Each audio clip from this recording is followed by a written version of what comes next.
ओम नमः शिवाय, जय महाकाल। कैसे हैं आप सभी लोग? देखिए, काफी सारे लोग कंफ्यूजन में हैं कि इस बार की जो मौनी अमावस्या है वो किस दिन की है। काफी सारे यूट्यूब चैनल वाले आपको भ्रमित करने की कोशिश करेंगे, लेकिन आपका सभी का डाउट क्लियर कर दूं कि इस बार की मौनी अमावस्या जो है वो है 8 जनवरी 2026 के दिन, और आज के ही दिन मौनी अमावस्या का व्रत भी रखा जाएगा। देखिए, साल में पड़ने वाली सबसे बड़ी अमावस्या मानी जाती है मौनी अमावस्या, जिस दिन आपके घर के जितने भी पितृ हैं, अहूत हैं, जो ऐसे समय पर चले गए हैं जब उनका कोई समय ही ना आया हो, तो उन सभी पितरों के मोक्ष के लिए और साथ ही साथ पूज्य गुरुजी ने एक सबसे अचूक उपाय बताया, तुलसी जी में 5 बार गंगा जल छोड़ने वाला उपाय, जिससे न सिर्फ आपके पितरों को तर्पण मिलेगा, सीधा उन्हें मोक्ष की प्राप्ति हो जाती है। फिर उनका कभी जन्म नहीं होता है, वो बैकुंठ लोक सुधार जाते हैं। और जिन घरों के पितरों को सीधा मोक्ष मिल जाता है ना, उन घरों में महाराज कभी कोई समस्या नहीं आती, उस घर की दिन दूनी रात चौगुनी तरक्की होती है। और पूज्य गुरु जी की ही कथा से सुन करके और समझ करके इस पूरे उपाय को बहुत आसान भाषा में आप सभी लोगों को बताऊंगा। परंतु उससे पहले आप सबसे बस एक छोटी सी प्रार्थना करना चाहूंगा कि जो भी शिव भक्त पहली बार आए हैं, चैनल को सब्सक्राइब जरूर से कर लीजिएगा। चाहे वीडियो को लाइक करें या ना करें, लेकिन कमेंट बॉक्स में हर हर महादेव जरूर से लिख दीजिएगा। इस पूरे वीडियो में हम 3 महा उपायों के बारे में बात करेंगे, जिन्हें आपको इस मौनी अमावस्या के दिन करने हैं। लिख करके रख लेना, नोट करके रख लेना। सबसे पहले बात करते हैं हमारे पहले वाले उपाय। ये जो पहला वाला उपाय है ना, ये होगा किन लोगों के लिए? पितरों को तर्पण नहीं, सीधे मोक्ष की प्राप्ति दिलाने वाला ये सबसे अचूक उपाय है। जिन घर के व्यक्ति अपने पितरों के निमित्त अमावस्या के दिन इस उपाय को करते हैं ना, उन अमावस्या के दिन उनके पितरों को मोक्ष की प्राप्ति होती है। फिर उनका दोबारा जन्म नहीं होता है, वो जन्म मृत्यु के इस कार्यकाल से बिल्कुल अलग चले जाते हैं और वो आपको खुले हाथों से आशीर्वाद देते हैं। आपके जीवन की जितनी परेशानियां हैं वो सारी की सारी परेशानियां खत्म होती है। ये इतना अद्भुत और अचूक उपाय है। ये करना कुछ नहीं है, सबसे सिंपल सा उपाय। एक कटोरी लेनी है, ठीक है ना, इस तरीके से खाली कटोरी लेना। अब चाहे कोई सी भी, काफी सारे भक्त पूछते हैं कि भैया कांच की लें या स्टील की लें, आप कोई सी भी एक खाली कटोरी ले लेना, ठीक है ना। और अलग से किसी भी एक कलश में, अगर आपकी छोटी सी कोई बोतल हो जिसके अंदर गंगा जल रखा हुआ है, तो आपको थोड़ा सा गंगा जल अलग से ले लेना है। बस उस कटोरी को आपको खाली रखना है, इस चीज का विशेष करके ध्यान रखना। इसी के साथ में एक लंबी बाती का दीपक निश्चित रूप से तैयार कर लीजिएगा, जिसके अंदर या तो गाय का घी भरोगे या फिर सरसों का तेल भरोगे, ठीक है। अब आपको अमावस्या के दिन किसी भी समय पर, अब जरूरी नहीं है कि सुबह के समय या शाम के समय या दिन के समय, जब भी आपको दिख जाए उसी समय पर आपको आपके घर में जहां पर भी तुलसी जी का गमला रखा हुआ है ना, वहां पर आपको पहुंच जाना है। यहां पर सबसे पहले उस एक दीपक को प्रज्वलित करना है, जलाना है, जिसकी बाती का मुख आपको दक्षिण दिशा की तरफ में रखना है। इस चीज का विशेष करके ध्यान रखना, किधर रखना है? दक्षिण दिशा की तरफ में रखना है।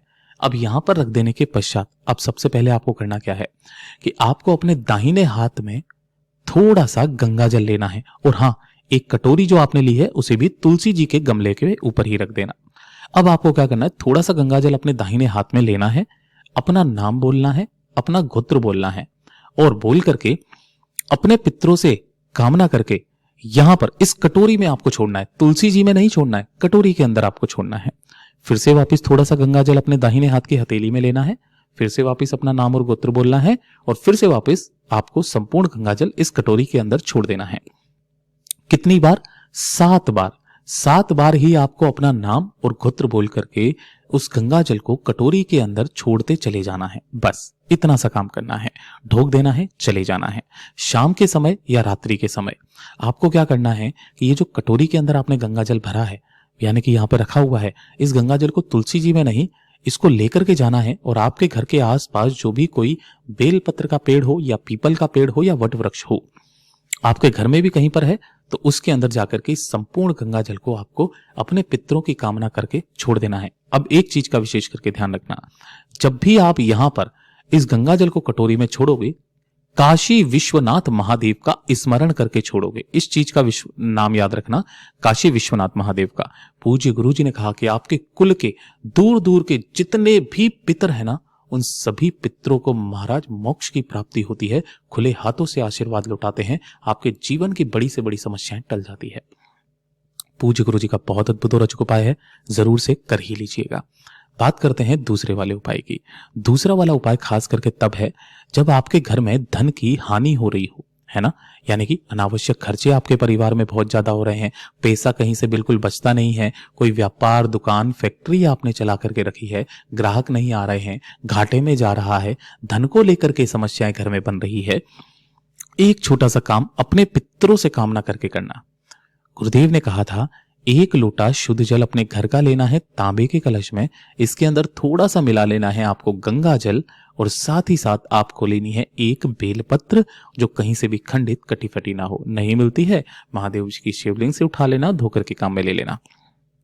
अब ये जो एक बेलपत्र आपने लिया है ना, इस एक बेलपत्र को भी आपको इसी कलश के अंदर ही डाल लेना है। अब ये वाला जो कलश है ना, इसे लेकर के आपको अपने पूरे घर में जितने भी कमरे हैं, किचन है, बालकनी है, केवल बाथरूम और शौचालय को छोड़ करके आपको अपने पूरे घर में घूम जाना है श्री शिवाय नमस्तुभ्यम मंत्र का स्मरण करते हुए। जैसे ही आप पूरे घर में घूम जाओगे, उसके पश्चात इस कलश को लेकर के आप बाहर निकलोगे, तो बाहर निकलने के पश्चात आपके घर की जो चौखट है ना, इस चौखट से आपको इस कलश को स्पर्श करा देना है, और स्पर्श करा देने के पश्चात इस कलश को लेकर के जाना सीधा भोलेनाथ के मंदिर में, शिवलिंग के पास में। अब यहां पर थोड़ा सा ध्यान से सुनिएगा। जैसे ही आप यहां पर पहुंचोगे ना, शिवलिंग के पीछे की तरफ आपको आसन लगा करके बैठ जाना है, जिससे आपका मुख उत्तर दिशा की तरफ में हो जाएगा। सबसे पहले आपने जो कलश लिया है उसमें से उस बेल पत्र को निकाल करके, गुरुदेव ने कहा कि ये जो जलाधारी है ना, इस जलाधारी के मुख पर, इस स्थान पर आपको इस तरीके से रखना है कि जो डंडी है वो जलाधारी से ऐसे नीचे की तरफ में लटकी हुई रहे, है ना। अपने पितरों से धन संपदा वैभव की कामना करके यहां पर रख देना, और उसके पश्चात एक लोटा शुद्ध जल भोलेनाथ की शिवलिंग पर एक धारी से धीरे धीरे करके श्री शिवाय नमस्तुभ्यम मंत्र का स्मरण करते हुए संपूर्ण जल को समर्पित कर दीजिएगा। संपूर्ण जल समर्पित होने के पश्चात ये जल जहां पर नीचे गिरता है, इस स्थान पर अपना दाहिना हाथ रख के अपने पितरों से अपने घर की सुख शांति समृद्धि धन संपदा वैभव की आपको कामना करनी है, और वापस घर की तरफ चले आ जाना है। लेकर के कुछ भी नहीं आना है। इस स्थान पर ध्यान रखना, अपना दाहिना हाथ की हथेली रख करके निश्चित रूप से आपको कह देना है, पूज्य गुरुजी ने कहा आपके घर में धन की बरकत महाराज दिन दूनी रात चौगुनी होने लगेगी। पूज्य गुरुजी का इतना अद्भुत और अचूक उपाय है, जरूर से कीजिएगा। बात करते हैं तीसरे वाले उपाय की, और ये वाला उपाय थोड़ा सा खास है। किस लिए है? आपको सभी को पता है कि जो अमावस्या होती है और जो पितृ पक्ष के जो 16 दिन होते हैं, ये आपके पितरों के निमित्त होते हैं। आपके पितरों को भी भूख लगती है, उन्हें भी चीजों की जरूरत पड़ती है, इसीलिए वो भोग भी मांगते हैं। आपके घरों में कभी भी कोई समस्या ना आए, है ना। कई बार क्या होती है कि अगर आपके पितृ भूखे हैं, ध्यान रखना मैं यहां लिख देता हूं, अगर आपके पितृ भूखे हैं ना, तो वो कभी भी आपके घर में सुख शांति समृद्धि नहीं रहने देते हैं। उनको भी कुछ ना कुछ चाहिए होता है ना। और जब वो तृप्त होते हैं ना, तो आपके घर में महाराज समस्या तो आती नहीं है, साथ ही साथ जो समस्याएं आने वाली होती है ना, वो टल जाती है। अब इसका उदाहरण कैसे करके बोल दूं, कभी कभार आपको रात्रि में सोते सोते अचानक से नींद खुलती है, आपको रात्रि में अचानक से भूख लगने लगती है। कोई बच्चा है आपके घर में जो बेवजह रात्रि में उठ करके बहुत बहुत जोर जोर से चीखता है, रोता है ना। तो रात्रि में जब भी इस तरीके की समस्या है, समझ जाना आपके पितृ कोई भूखे हैं, उनके निमित्त आपको अमावस्या के दिन इस उपाय को करते रहना होगा। जब भी समय मिले आप कर सकते हैं। गुरुदेव ने कहा था अपने ही घर पर आपको कुछ भी मीठा भोग तैयार करना है। अब जो मीठा भोग तैयार करोगे ना, कोशिश करना उसके अंदर आप गाय का घी ले लें। अब ज्यादा कुछ नहीं, गुरुदेव ने कहा ज्यादा कुछ नहीं कर सको, आप गाय का दूध लेना, मात्र 1 कटोरी के बराबर, उसकी खीर बना लेना थोड़ी सी, ठीक है ना। गाय के दूध की ही खीर बना लीजिएगा आप, और खीर बनाने के पश्चात, सॉरी मैंने यहाँ घी लिख दिया, गाय का दूध, इसकी खीर बना लीजिएगा। और साथ ही साथ आपको लेना होगा एक पीपल का पत्ता। अब ज्यादा जरूरी नहीं है, क्योंकि अगर आपको ये लेना है तो आपको जाना भी पीपल के पेड़ के पास में ही होगा, उपाय भी वहीं पर होगा। 1 लोटा शुद्ध जल भी आपको अपने घर का तांबे के कलश में ले लेना है, और लेकर के आपको पहुंच जाना है पीपल के पेड़ के पास। यहीं से आप कोई भी एक पत्ता उठाना, स्वच्छ जल से साफ कर लीजिएगा। उसी पीपल के पत्ते के ऊपर आपको यहां पर उस खीर को रखना है।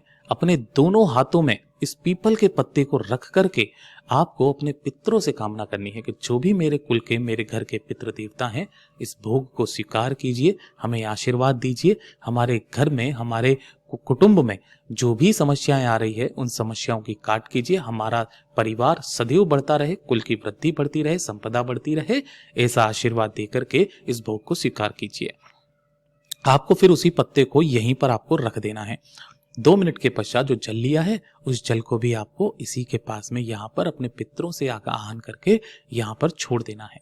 पूज्य गुरुजी ने कहा, अमावस्या के दिन पीपल वृक्ष के नीचे आपके पितरों का महाराज आगमन जरूर होता है, वास जरूर होता है। और जब आप अपनी कामना बोल लेकर जब उन्हें पुकारते हो ना, निश्चित रूप से आते हैं, आपके द्वारा दिया गया भोग स्वीकार करते हैं और आपको आशीर्वाद भी दे करके जाते हैं।